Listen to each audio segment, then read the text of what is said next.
Warning. Before we begin today's episode, we want to acknowledge that we are discussing an active and escalating international conflict involving the United States, Israel, and Iran. These events are developing in real time, information is still emerging, and there are human lives, military and civilian, directly affected. Our goal today is to analyze and discuss the implications thoughtfully and responsibly. We encourage listeners to seek verified information, remain calm, and remember that complex global events deserve careful conversation, not panic. Over the weekend, the world shifted, not quietly, not subtly, but in the unmistakable thunder of coordinated military strikes as the United States and Israel launched direct attacks on Iran, targeting key military infrastructure and leadership in what may prove to be one of the most consequential escalations in the region in decades. And here's the reality. Whether you support it, oppose it, or are still processing it, this is not a minor headline buried under celebrity gossip and economic forecasts.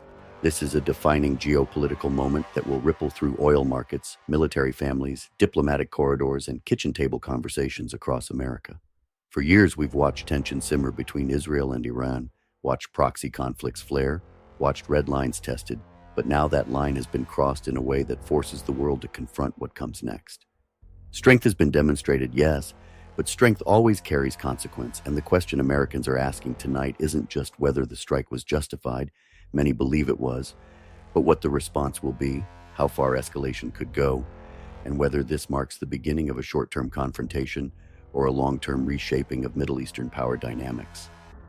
We live in a time where global conflict no longer feels distant. It shows up at the gas pump, in the stock ticker, in the deployment notice, in the anxiety of parents watching the news after their kids go to bed. And that's what we're diving into today. Not fear, not hysteria, but clarity. What happened, why it happened, and what it means for America moving forward. Because if we're going to support decisive action on the world stage, we also have to be prepared to understand the weight of that decision. All right, let's bring in the crew, because this isn't a light Monday conversation. This is the kind of moment that defines a news cycle, maybe even a generation. Brian is here, and you already know he's coming in with that unapologetic MAGA Fire Friday energy, even though it's Monday. Strength, deterrence, and the belief that America doesn't sit back while enemies posture. Rachel's here as always, bringing balance.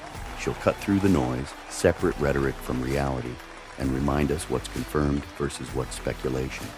Daniel is locked in, and I guarantee he's already mapping out the bigger chessboard. Timing, global alliances, back-channel pressures, who benefits, who loses, and what this signals behind the curtain.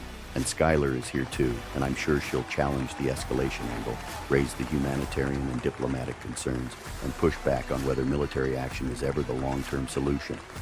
And me? I'm here to frame the conversation, not emotionally, not recklessly, but clearly. Because if we're going to say we support decisive leadership, then we also have to be willing to examine what decisive leadership means in a world this volatile. This is going to be a strong conversation, probably a heated one, but that's why this show exists. We don't dodge hard moments, we lean into them. So let's get into it. All right, let's not dance around it. Over the weekend, the United States and Israel launched coordinated strikes directly against Iranian targets, not proxies, not indirect responses, direct action. For years, we've heard about red lines, deterrence, sanctions, back-channel diplomacy, and shadow wars. But this is overt. This is force. And there are a lot of Americans right now who see that and say, finally, strength. They believe deterrence only works when it's credible, and credibility only comes from action. So, Brian, let me start with you. There are millions of Americans who believe Iran has been destabilizing the region for decades, funding proxies, backing attacks, testing boundaries, and that eventually someone had to draw a line. From your perspective, is this that line? Is this a justified act of deterrence that restores American strength on the world stage? And how do you respond to critics who say this risks lighting a match in a room full of gasoline? Artie, this is exactly what deterrence looks like. For too long, Iran has operated under the assumption that it could fund militant groups, threaten Israel openly, target U.S. interests indirectly, and never face direct consequences. That calculus only changes when they realize there is a cost. Strength doesn't provoke war, weakness does. When adversaries sense hesitation, they escalate. When they see resolve, they reconsider. And whether people want to admit it or not, decisive action resets the board. It signals that America and its allies will not allow threats to sit unchecked indefinitely. Now, does it carry risk? Of course it does. But every option carries risk. Doing nothing carries risk. Allowing hostile regimes to expand influence carries risk. The question isn't whether risk exists, it's which risk better protects American interests long term. And I'd argue that a firm, strategic strike designed to degrade capability and send a message is far less dangerous than letting tensions simmer until they explode under worse circumstances. Deterrence isn't about aggression, it's about preventing bigger wars by showing you're willing to act before things spiral beyond control. Brian, I think what you just said hits the core of how a lot of Americans are feeling.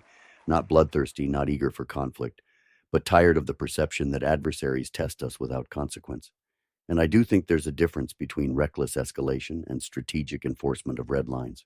The hard part is knowing which one this becomes. But here's where it gets complicated, because strength on paper and stability in reality don't always move at the same speed. Rachel, I want to bring you in here. Supporters see this as necessary deterrence. Critics see it as escalation. What should Americans understand about the immediate implications? What are the real risks versus the political rhetoric flying around right now? First, I think it's important to acknowledge something Brian touched on. Deterrence is real, and it's part of how international security operates. Nations signal strength to prevent larger conflicts. And historically, there are moments where decisive action has prevented prolonged instability.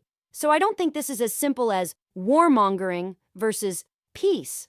It's more complicated than that. However, where people need clarity is on what happens next, because military action is never a contained event.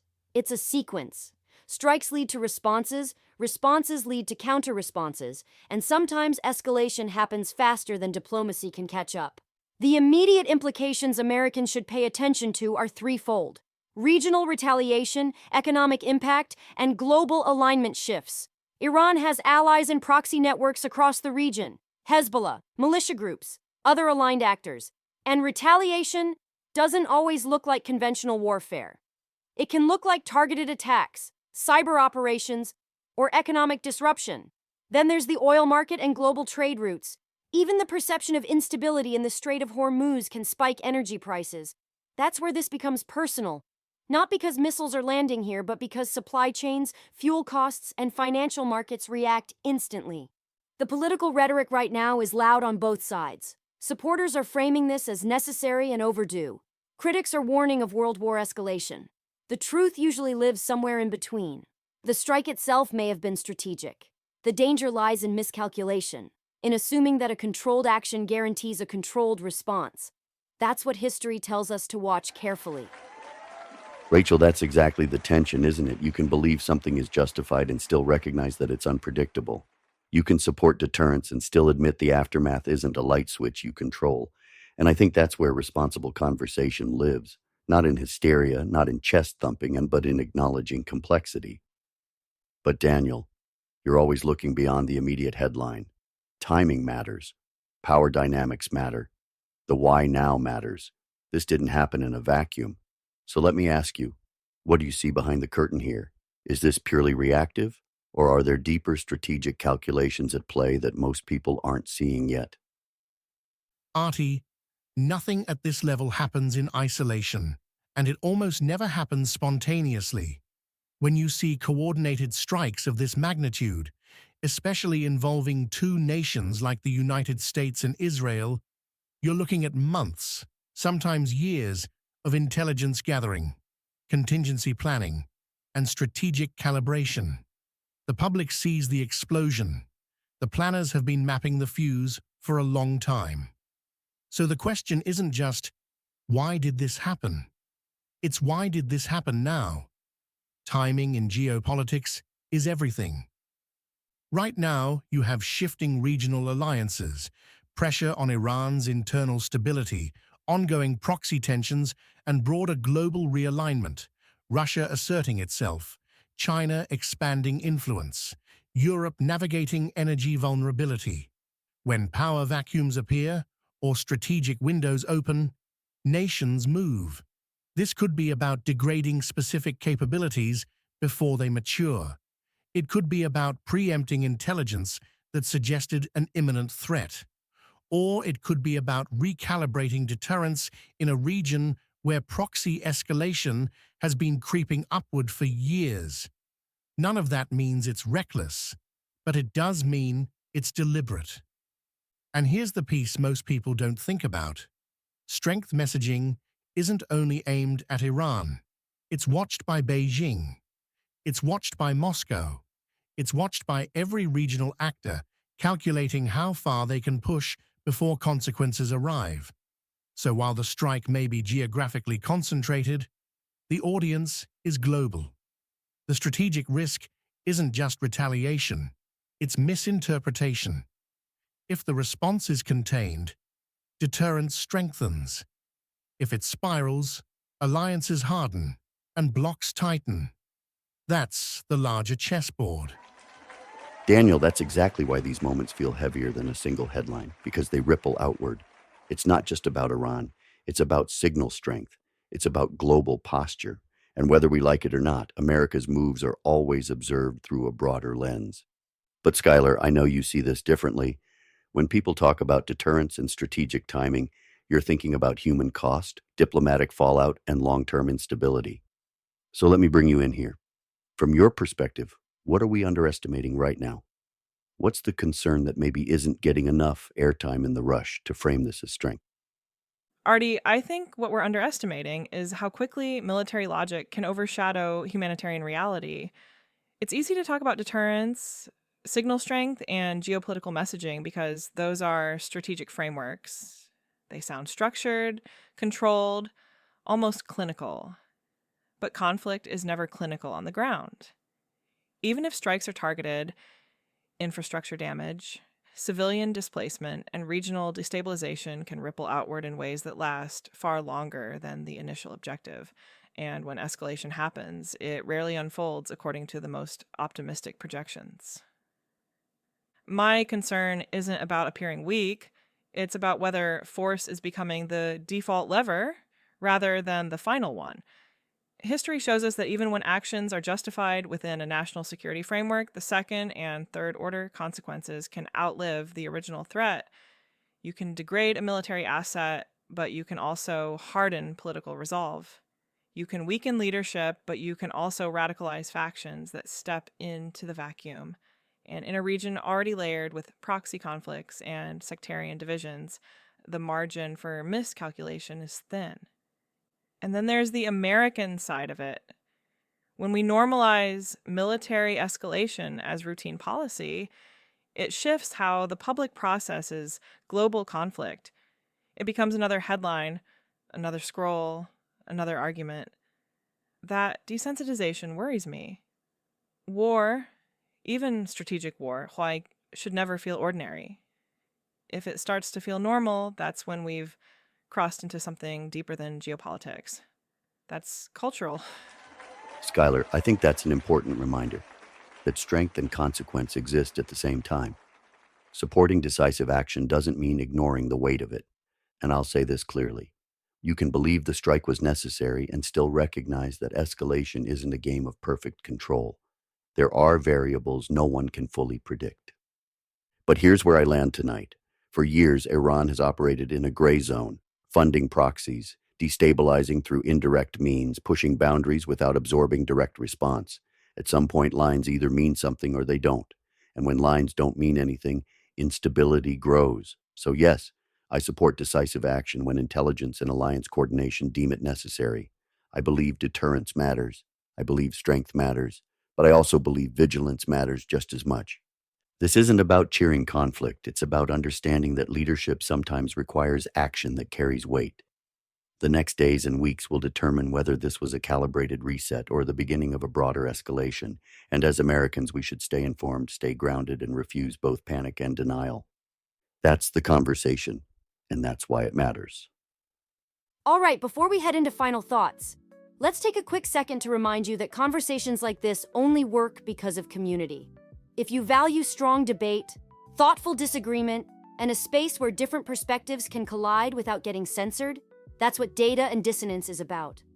Our merch line reflects that same energy. Bold, independent, and unapologetically expressive. Whether it's one of our patriotic designs, the Gen X line, or a bumper sticker that says exactly what you're thinking before you even say it, it's all about representing your voice. And yes, the coffee blends are still a fan favorite. High Lakes Light Roast, Rock Creek Medium, and Bitterroot Dark French Roast, roasted right here in the USA. If you're going to stay up late analyzing geopolitics, you might as well do it with strong coffee. You can find everything on the website. Every purchase helps keep this show independent and growing, and we appreciate every single one of you. When moments like this happen, it's easy to react emotionally. It's easy to pick a side, raise a flag, or sound the alarm. But leadership, whether it's on the world stage or in your own household, requires something steadier than emotion. It requires clarity. And here's what I believe. Strength without recklessness is not aggression, it's deterrence. And deterrence, when done strategically, prevents larger conflicts from taking root. The world is not simple, nations are not simple, and threats don't disappear because we hope they will. Sometimes the choice in front of leaders isn't between peace and war, it's between action now or a larger crisis later. That doesn't mean we ignore consequences. It doesn't mean we dismiss humanitarian realities. It means we recognize that global stability isn't maintained by wishful thinking. It's maintained by credible lines and the willingness to enforce them. At the same time, we can't allow ourselves to become numb to it. War, even strategic, targeted action, should never feel casual. The weight of it matters. The human cost matters. The families watching from home matter. Supporting decisive action doesn't mean celebrating conflict. It means understanding why it may have been necessary. This is one of those weeks where history feels closer than usual, where global headlines feel personal, and whether you're fully supportive, cautiously optimistic, or deeply concerned, you're paying attention. That matters, because informed citizens are stronger than reactive ones. We'll continue watching how this unfolds. We'll continue asking hard questions, and we'll continue having the conversations that most outlets either oversimplify or inflame. Because strength requires vigilance, and clarity requires courage. Remember to speak truth, stir thought. Today's episode is brought to you by the Caleb Rourke Thriller series, where geopolitical tension, covert operations, and high-stakes global chess matches aren't just headlines. They're the battleground. If today's conversation about deterrence, power shifts, and international escalation caught your attention, then you need to check out the Covenant Protocol and the Prophet Directive. These stories dive deep into the shadow world behind global events, intelligence networks, moral dilemmas, and the kind of decisions that shape nations. And yes, Book 3, Black Echo Rising, is on the way. And it's also brought to you by the music. The album Uncaged, raw, unapologetic, independent energy. And the new country album Four Wheelers and Hallelujah, grounded, patriotic, faith-driven storytelling. Plus the single Stand Tall Charlie, a tribute to standing firm in your convictions when the world pushes back. You can find the books on Amazon, the music on Spotify and all major platforms, and the full Data and Dissonance universe at the website. When you support the books and the music, you're supporting independent storytelling. And that matters.